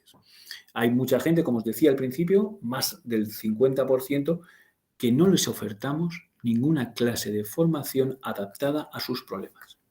Por lo tanto, una ampliación de la oferta formativa y también, como vamos a tener un número tan grande de necesidades formativas, no nos debemos de restringir a los cursos, debemos de trascenderlos. Deben ser un complemento, pero debemos de buscar fórmulas, metodologías innovadoras, más creativas, en las cuales sean las propias personas las que ayuden a otras personas. Ya sé que debemos cambiar la cultura de formación, ya sé que debemos cambiar la cultura en general, pero debemos dar pasos para instaurar comunidades de aprendizaje, mentoring, aprendizajes en el puesto, shadowing, peers, cualquiera de esas metodologías que nos sirvan para llegar y dar satisfacción a todas esas necesidades que hayamos detectado en puestos individuales. Pues esto era todo. Muchas gracias. Y si queréis formular alguna pregunta o si en el chat habéis tenido alguna reflexión o cualquier otra cuestión, pues estoy abierto y encantado de poder ayudaros. Se te ha escuchado muy bien. Muchísimas gracias, Joseba. Sí que hay algunas preguntas por ahí en el chat que ahora te vamos a lanzar, ¿no? Pero bueno, yo agradecerte mucho la exposición, ¿eh? Ha dejado el listón muy alto, ¿eh? No, la tarea impresionante, ¿eh? Así que nada, y la reflexión final también como para pensarlo bien. Venga, os vamos lanzando. Bueno, si queréis, aparte de lanzar las preguntas que han llegado al chat, que ahora te las contamos, Si queréis lanzar alguna pregunta más ahora sobre la marcha en plan debate, simplemente por ordenarlo un poquito, sabéis que tenéis abajo una manita, podéis indicarlo para ordenar y vamos dando paso, ¿no? a las preguntas que queráis hacer o las reflexiones, ¿de acuerdo? Pues si os parece empezamos por las primeras que nos han lanzado en el chat. No sé si José Antonio o Isabel las tienen recopiladas, ¿verdad? Sí, si os parece. Bueno, antes de... Carlos ha levantado la mano. Carlos, si te parece, resolvemos primero las del chat y luego te damos la palabra a ti. Que, bueno, antes de nada, Joseba, muchísimas gracias. No tengo más que palabras de elogio y de agradecimiento. Yo creo que sí que ha sido una masterclass, además rigurosa, un gran trabajo, además muy asentado científicamente, bueno, que yo creo que es ejemplar y que puede ser muy inspirador para cualquier otra organización.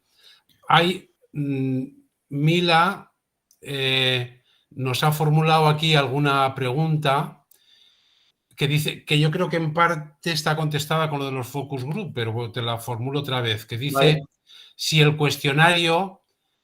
cuestionarios se responden de forma colaborativa o de forma individual cuando estamos ante ocupantes de puestos iguales. Bien, como he dicho, esto es una cuestión sobre todo no tanto de puestos iguales o diferentes, sino el número de gente que estén en cada uno de los puestos. Si es mucha gente la que está en los puestos, optamos por los focus group.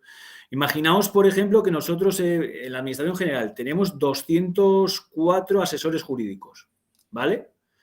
Entonces, hombre, a los 204 no nos vamos a poner, pero sí que por departamento se pueden hacer focus group porque suelen tener, digamos, las mismas o muy parecidas tareas. Si a estos los pusiésemos individualmente, nos saldría una cantidad ingente de tareas que sería imposible de asumir, ¿verdad? Entonces, si ellos pueden consensuar previamente lo que van a escribir y luego ponen un responsable para que lo haga, entonces a nosotros nos llega una información mucho más racional que podemos manejar y no creamos unas expectativas de que, por ejemplo, podamos satisfacer 200 necesidades cuando igual en realidad, cuando las han consensuado y las más importantes igual eran que se quedaban en 10, que pasa muchas veces, después de un debate. Y luego sí que es verdad que cuando la entidad es muy pequeña, nosotros normalmente lo hacemos individual. Pero a lo que te digo, Mila, también hay otra cuestión que es que incluso muchas veces lo importante de llegar al debate no es llegar virgen, y me explico. Es decir, cada uno tiene que hacer una reflexión en su diagnóstico y a partir de ahí cada uno defiende lo suyo, porque muchas veces si van vírgenes, el que es más extrovertido, el que tiene más liderazgo, coge la voz cantante y hay muchas veces que los demás no hablan. Entonces, si tú ya lo has pensado previamente, eres mucho más capaz de defender tus posiciones que si vas al focus group virgen, ¿vale? Entonces, hay que combinar diferentes partes. Por una parte, qué número de personas hay, cuáles son los puestos, pero también todas estas cuestiones. No quita que, porque haga un focus group, previamente haya un trabajo individual, ¿eh? ¿Vale? ¿De acuerdo? Pero ¿quién decide? O sea, ¿es la organización la que decide en cada colectivo qué metodología vamos a seguir? No, no. En todo caso, somos nosotros los que decimos, como expertos, quiénes somos, cómo se va a hacer esa metodología. Ajá. Claro, nosotros, imaginaos, os he dicho que, por ejemplo, es el Instituto Vasco de Medicina Legal. Ahí hay muy poquitos. Y los puestos ya habéis visto que son muchos para muy poca gente. Son casi individualizados. Hacer un focus group ahí no tiene demasiado sentido. Yeah. Pero si vamos a la Administración General y si tengo un puesto que se llama asesor jurídico, como os decía, 204 personas, digo, oye, esto lo tenemos que racionalizar porque entonces no vamos a llegar a ninguna cuestión, porque además, daos cuenta que aunque se llame de la misma manera, no es lo mismo un asesor jurídico de función pública que uno de sanidad. Claro. Con lo cual, si no lo hacemos por cada uno, por cada parte, puede que alguno no se sienta identificado en el producto final, porque no se le ha tenido lo suficientemente en cuenta. Con lo cual tendremos que desgranarlos también, en hacer focus group, digamos sub-focus group. Está claro. Vale. Muchas gracias, Joseba. De verdad que ha sido muy interesante. Gracias. Sí, gracias, Joseba. Mila preguntaba también, la voy a leer porque no acabo de entender exactamente qué es lo que... José Antonio, ¿quieres que se lo plantee directamente? Sí, formúlala tú. ¿Te parece? Sí. Pues es que cuando te hayas inmerso en un sistema de evaluación de desempeño, una de las cosas que a nosotros nos daba miedo es caer en, tú decías, es una fuente de información indiscutible, o sea, todo el gap que signifique el resultado de la evaluación de una empleada o empleado con aquello que está definido como un desempeño excelente va a ser una fuente de información para la formación. Pero sí que es verdad que a nosotros una cosa de las que nos daba miedo es caer en que todo lo que se prescriba por parte del evaluador vaya para la formación, porque es que si no en formación llega un momento que te desborda, ¿no? Que aquello es ingobernable.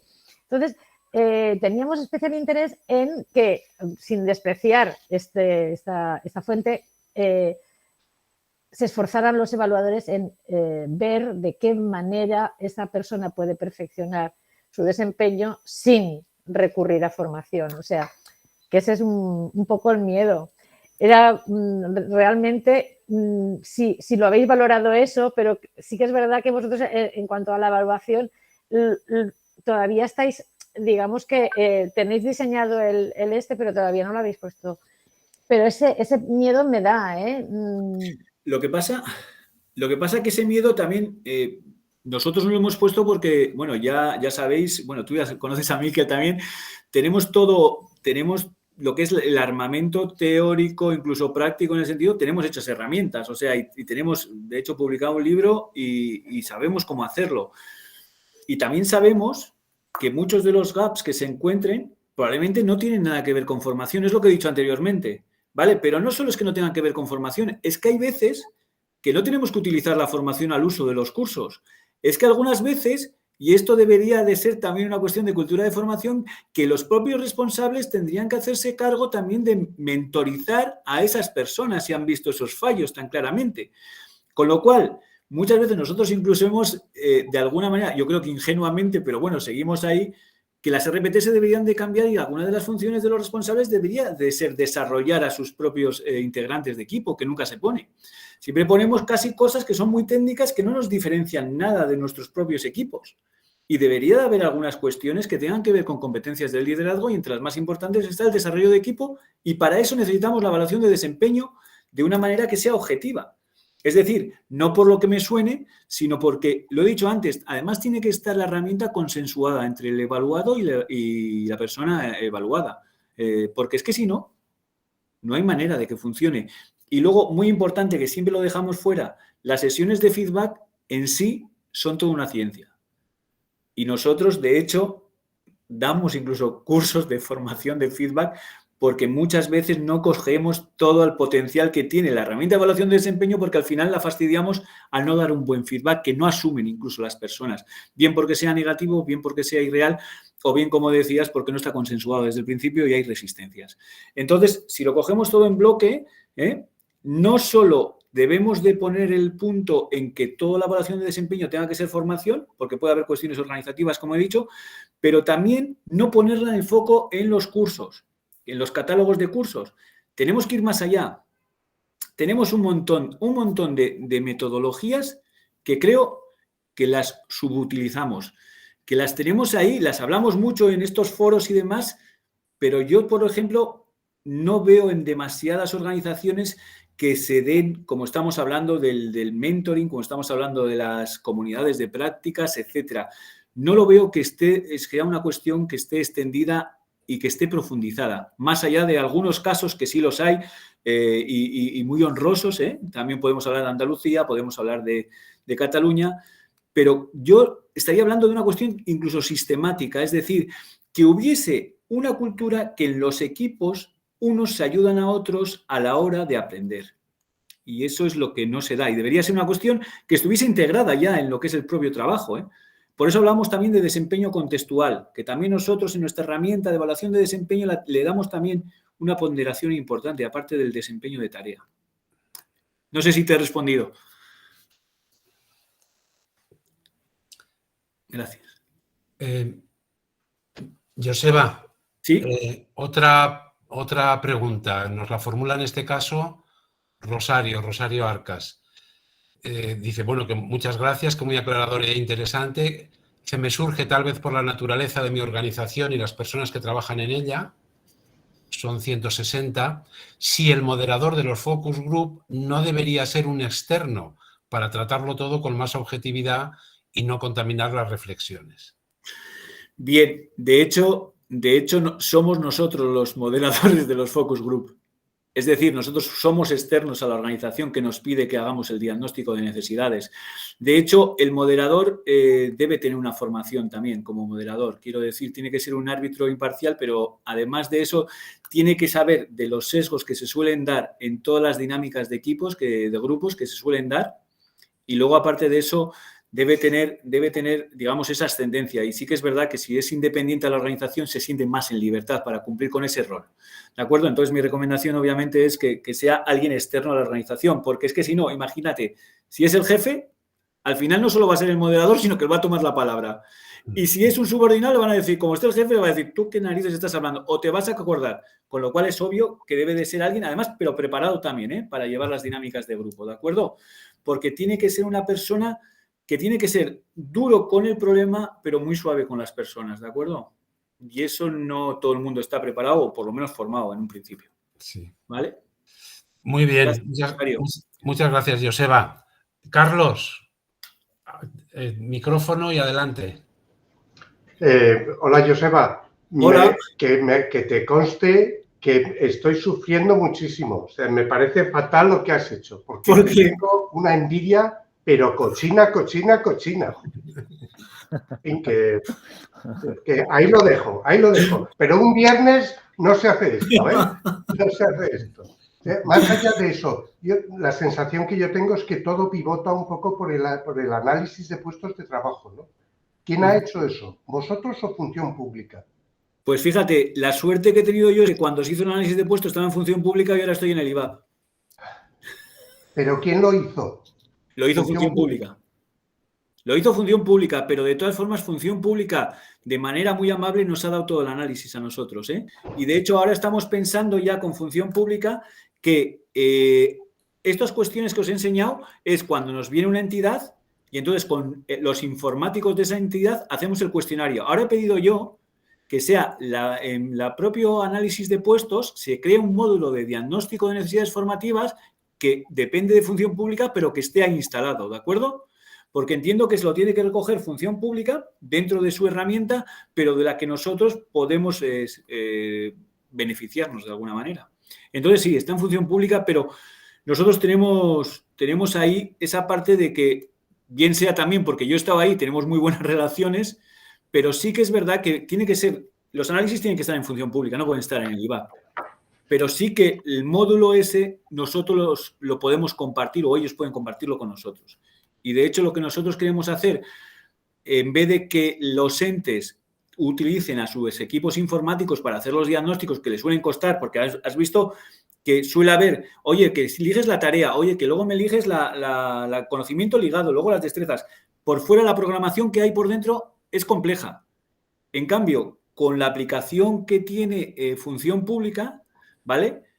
Tiene mucho más potente y nosotros podríamos ofertar un diagnóstico, una herramienta de diagnóstico estandarizada y que para las entidades sería mucho más, digamos, beneficiosa y menos trabajo, obviamente. Y la imagen del IVAP también saldría realzada en este aspecto.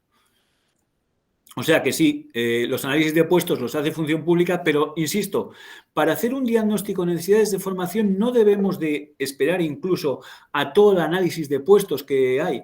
Ya os he dicho, el análisis de puestos tardaban 3 horas y media, había más de 60 preguntas. Nosotros solo queremos 3. Tareas, conocimientos y destrezas. Sí, pero más difícil que la pregunta es montar toda la parafernalia para que toda la gente conteste este tipo de cuestiones. Esa es la dificultad es esa, ¿no?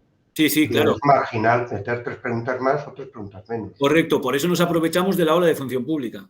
Claro, es que ese es el tirón. Porque otra pregunta que me surge inmediatamente es, de lo que estás hablando en el fondo es de competencias. Sí, lo que pasa es que nosotros en realidad las competencias muchas veces lo que tiene es que como las subimos un poquito de abstracción, se vuelven muy genéricas, muy transversales, ¿de acuerdo? Y nosotros queremos bajar a conocimientos y destrezas más únicas, más específicas, porque algunas veces se nos escapan, con las competencias nos volvemos casi a los transversales, nos quedamos, digamos, en un medio hacer y queremos bajar a conocimientos y destrezas específicos de cada uno de los puestos, que creo que es, digamos, el hecho diferencial que tiene con las competencias y con cualquier necesidad transversal. Vale, muchas gracias. Nada, a ti. Muy bien, gracias Carlos y Joseba. Carmen había levantado la mano también. Sí. Hola. Hola. Yo quería felicitarte, la verdad que creo que lo has explicado tan bien y a mí me ha parecido, bueno, pues comparando con lo que hacemos, que puede ser una ayuda. Lo que pasa que es verdad que vosotros lo tenéis en función pública. Nosotros esta descripción de puestos no existe. Ya. Tenemos áreas funcionales, pero no existe, ¿no? Y nada, que de verdad que muy bien, me has contestado todas las preguntas que yo te hice. Lo he intentado. La única que me ha surgido ahora es cuando tú hablas de las entidades, ¿a qué te estás refiriendo? ¿Perdona? ¿A los? A las entidades, o sea, Sí. a los organismos. Pues hacemos detección de necesidades en organismos porque, claro, nosotros lo hacemos todo a la vez. Ya. Detectamos necesidades horizontales y también detectamos lo que llamamos necesidades sectoriales.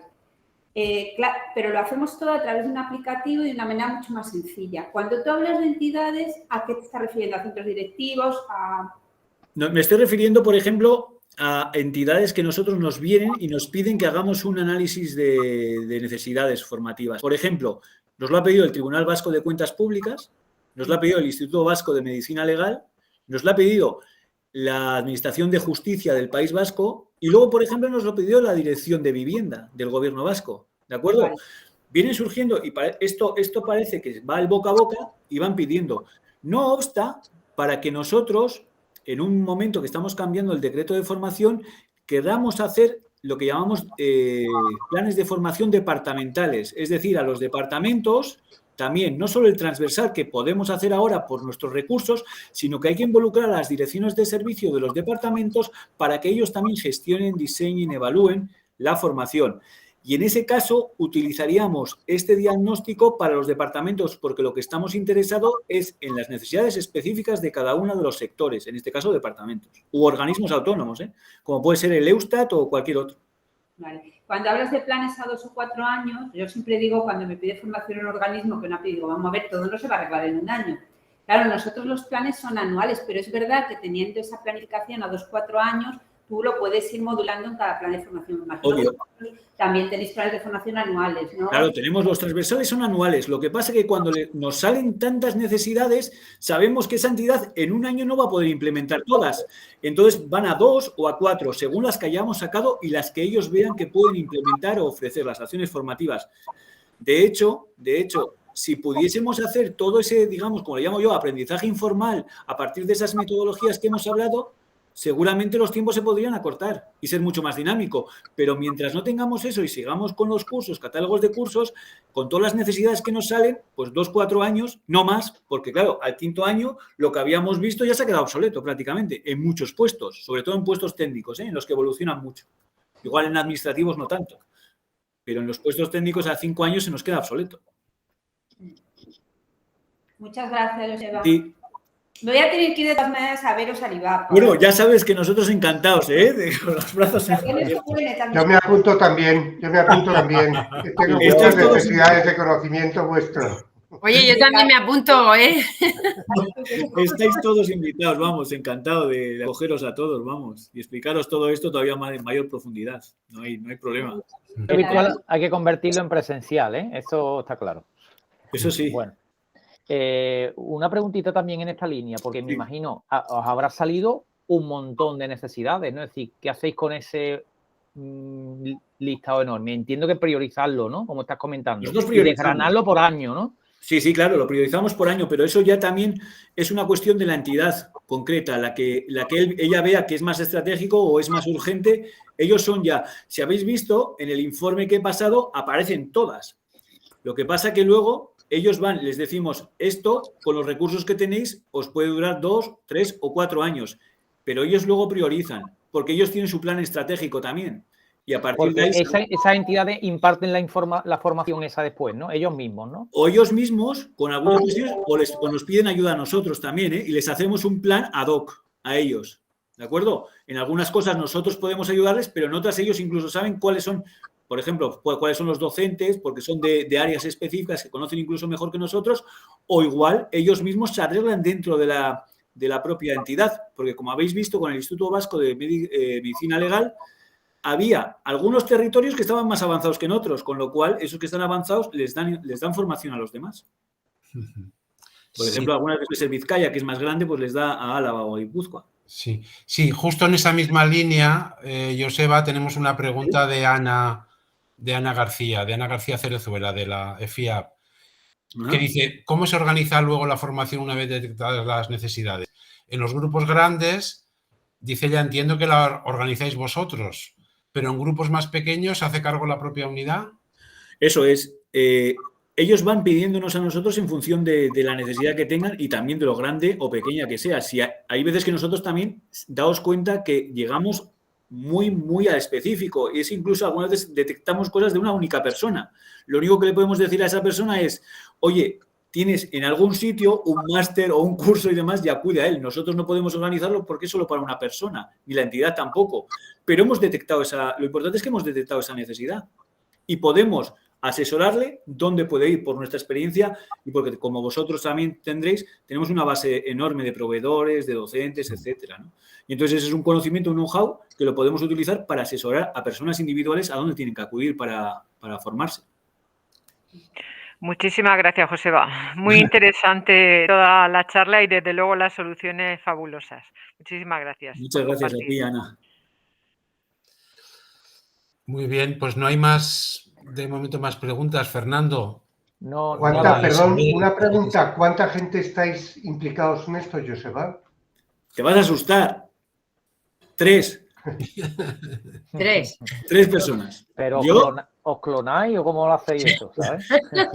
Yo y otras 2 personas. El problema es que no hay tantas entidades que nos pidan. Ya nos gustaría que nos pidiesen más. Ahora lo que estamos es intentando cambiar el decreto de formación para obligar a los departamentos grandes del gobierno vasco a que por lo menos tenga cada uno de ellos su plan de formación individualizado. Claro. Y a partir de ahí necesitaríamos la ayuda ya de las direcciones de servicio como mínimo con 2 personas más, cada uno. Sí. No, justo eso además tenía yo anotado antes para preguntarte, que era poco porcentajes de respuestas. Nos ha pasado, tanto de empleados como de jefes de unidad. Mira, te comento, al hilo de esto, sí que es verdad que hemos tenido hace nada, hemos tenido, digamos, un fracaso en el sentido de, habíamos conseguido en otras entidades más o menos un 60 o un 70%, ¿vale? De contestación. Incluso en momentos en que los trabajadores con la dirección no se llevaban bien y demás, pero contestaban, ¿de acuerdo? Aunque partiese de la dirección, esta iniciativa. Pero ha pasado con la Administración General de Justicia, que son unas 2.200 personas, que nos ha contestado el 1%. Joder. Y no hemos podido hacer más allá de hacer unas orientaciones y les hemos dicho, esto no se puede aplicar porque la muestra no es representativa. Si empezáis a hacer un plan de formación por aquí, lo único que podéis hacer es que se os pongan todos en cólera porque no les representa. Con lo cual, con esa muestra tan ínfima es imposible que vosotros podáis hacer algo nada más. Entonces, bueno, ahí lo que se ha descubierto es que tiene un problema, digamos, enconado de resistencias y que no tienen nada que ver, digamos, con la formación, sino con otros ámbitos. Daos cuenta, nos decían que esta gente está en la Administración General de Justicia. Dependen de jueces, dependen de procuradores. Y claro, debe ser que la relación entre procuradores y luego los tramitadores y gestores a los que nos dirigíamos, pues no debe ser todo lo buena posible. Y entonces esta gente, una manera, digamos, de protestar ante esas malas condiciones relacionales, pues es no contestar ni a este caso ni otras iniciativas que han tenido. ¿Vale? Entonces sí que nos puede pasar eso. Pues, y eso que nosotros, por eso decía lo del plan de comunicación, que tiene que ser muy transparente, que no es una cuestión más allá, que ni se va a hacer ninguna evaluación de desempeño. Algunas veces, cuando se habla de tareas, la gente ya empieza a ponerse nerviosa. Hay que hacer un plan de comunicación muy transparente y hay que decir exactamente para lo que es. Y si hay que comprometer a la propia dirección que por escrito diga que va a utilizarse solo para eso, pues se hace, no hay problema. Muy bien. Isabel. Sí, bueno, Joseba, yo, pues bueno, repetir lo que han dicho los compañeros y compañeras, felicitarte y desde luego lo que nos da es una envidia sana. Gracias. Y al mismo tiempo transmite preocupación porque somos conscientes de lo que realmente no se está haciendo en otras organizaciones públicas, ¿no? Yo creo que al final tú has puesto el acento y has metido el dedo en la llaga en lo que podemos considerar que es un problema generalizado en la mayoría de institutos y escuelas de formación, y es que fundamentalmente lo que se está partiendo es de una formación excesivamente generalista, ¿no? A partir de un catálogo de cursos en los que, bueno, pues el personal empleado público elige voluntariamente qué formación hace y qué formación no hace, y eso al final va asociado con la inexistencia, pienso, de modelos avanzados de gestión de personas, ¿no? Todo lo relacionado con lo que has dicho, la inexistencia de modelos de evaluación del desempeño o una adecuada descripción de puestos de trabajo son problemas que al final lo que dificultan es la necesaria adaptación, ¿no? De lo que son las políticas formativas a las necesidades de desarrollo del personal, tanto a nivel organizacional como a nivel organizativo, ¿no? Es así. Y bueno, yo creo que ahí ese es verdaderamente el gran reto que se presenta de cara al futuro para los institutos y escuelas de formación. Sí, es así. Es así. De hecho tenemos la cuestión esta que también suele sacar, es que si profundizamos tanto, sí que motivamos también a la gente porque se siente más identificada con los problemas del día a día. Muchas veces la gente cuando acude a la formación transversal, no digo toda obviamente, pero hay un porcentaje alto que solo va por el certificado y dice, es transversal, a mí me toca tangencialmente. O sea, que esto no es de lo mío, pero como no me ofertan otra cosa y además para promocionar hay parte que se me valora por esto, pues yo me apunto. Pero la motivación, digamos que los motivos muchas veces son espurios. Sí. No es porque yo quiera mejorar el desempeño o incluso porque tenga un itinerario de carrera que ya lo tengo planificado, sino que voy subiendo, pero no sé a dónde. También, que también eso es importante. Muchas veces subimos a algún sitio que igual luego nos damos cuenta, como decíamos al principio de Peter, no sabes hasta nuestro grado de incompetencia. O que no porque haya subido, sino porque has ido a un sitio donde no te correspondía, por tu expertise o tu experiencia. Y esas cuestiones, con esto por lo menos llegamos a algunas necesidades que sí que están relacionadas con su día a día. No, al final es eso, es replantear el modelo imperante en el conjunto de las administraciones públicas y que al final es un problema que afecta no solamente al ámbito puramente formativo, sino en su conjunto afecta al conjunto del modelo de la función pública, ¿no? Sí. Y eso es donde verdaderamente tenemos que poner el acento, ¿no? Porque claro, una pregunta que te haría sería, ¿es un error programar o aprobar planes de formación sin un mínimo diagnóstico previo? Pues para mí es totalmente, quiero decir, no sé si la palabra es muy fuerte, pero es una aberración. Quiero decir que no se haga un diagnóstico y que no se pregunte a las personas que verdaderamente están trabajando día a día en sus cuestiones y que son los expertos en realidad y que muchas veces se lancen incluso algunos planes de formación o algunas acciones formativas y digan, esto para todo el mundo. Y dices, pero si lo necesita o no. No, pero es que ha decidido tal que esto es muy importante. Yo qué sé, ahora estábamos hablando pues del Office 365, cualquier día nos ponen el Big Data o nos ponen alguna cuestión de seguridad. Oye, más allá de lo básico, la gente tampoco tiene que ser experta en esas cuestiones. Para eso hay algunos puestos. Pero hay alguien que se le ocurre que es muy interesante para todo el mundo porque es la moda. Y entonces gastamos un montón de dinero, un montón de recursos y un montón de tiempo en formar a cosas que la gente al día siguiente se va a olvidar porque no lo utiliza. Claro. Eso es el peligro que veo muchas veces en los transversales. Sí. No en todos, obviamente, pero en algunos sí que veo. Algunas veces que van a la formación incluso porque es lo que se lleva. O es por lo único que me dan. Entonces, eso nos ha llegado. Eso era, sobre todo, empezamos con esa reflexión por esa preocupación. Claro, sí, o hay que cubrir expediente, es decir, hay que aprobar el plan y se saca como sea, ¿no? Eso es lo que a veces también sucede. Y yo, otra pregunta ya, y con esto termino. Sí. Cuando ha hablado de todo lo relacionado a la formación para la carrera, ¿no? La necesidad de superar un itinerario formativo correspondiente, es decir, ¿cómo articuláis todo lo que es sistema de provisión de puestos de trabajo? Es decir, los puestos que salen al concurso. Es decir, necesariamente tienes que haber hecho ese itinerario formativo previo, ¿está condicionado para que tú puedas elegir puesto? ¿Cómo articulas eso? Eso es una cuestión que nosotros ahora mismo han salido las áreas funcionales y todavía no lo hemos empezado, lo tenemos cartografiado y lo que tenemos es que traducir a itinerarios formativos. Pero no es una cuestión tanto de que sea un requisito para que tú tengas que promocionar como que tú puedas planificar, es una autoplanificación de carrera. ¿A dónde puedo yo acudir? Porque yo tengo un expertise, porque yo tengo un perfil que se adapta a este itinerario y no al otro, ¿de acuerdo? Ya. Lo que queremos hacer también es una formación que sea autoprogramada por la propia persona. Que no sea ni el IBAM ni nadie el que le diga por dónde tiene que ir, sino que él vea el mapa, es interactivo, si estoy aquí, si me muevo por aquí, ¿cuánto me cuesta? En cursos, en tiempo. Me muevo por el otro lado y lo que conseguiremos es que los itinerarios sean mucho más racionales que lo que hacen ahora, que muchas veces lo que se hace para promocionar es tirar a todos los sitios a perdigón y a ver dónde me sale alguno. Efectivamente. ¿Vale? Sí, sí. Sería esa cuestión. Muchas gracias. A ti, gracias. Pues ya si no hay más preguntas. Pues muy interesante. Fernando. Sí. Nada, pues agradecer tanto a Joseba como a todos los que habéis participado la asistencia y deciros que vamos a continuar con más Erasmus. Vamos a volver a cargar un poco el sitio donde la gente se pueda inscribir y yo creo que esto de compartir experiencia, pues adictivo, ¿no? Esto yo creo que va a ser muy positivo. Así que ver el reflejo de cómo en otros casos se hace y nos ayuda a reflexionar y a poder mejorar. Así que nada, pues encantado, ¿no? Voy a parar la grabación. Ahora sí podréis decir lo que queráis. No, recuerda, Fernando, que el próximo 23 de febrero tenemos con vosotros, precisamente, con el Instituto Andaluz de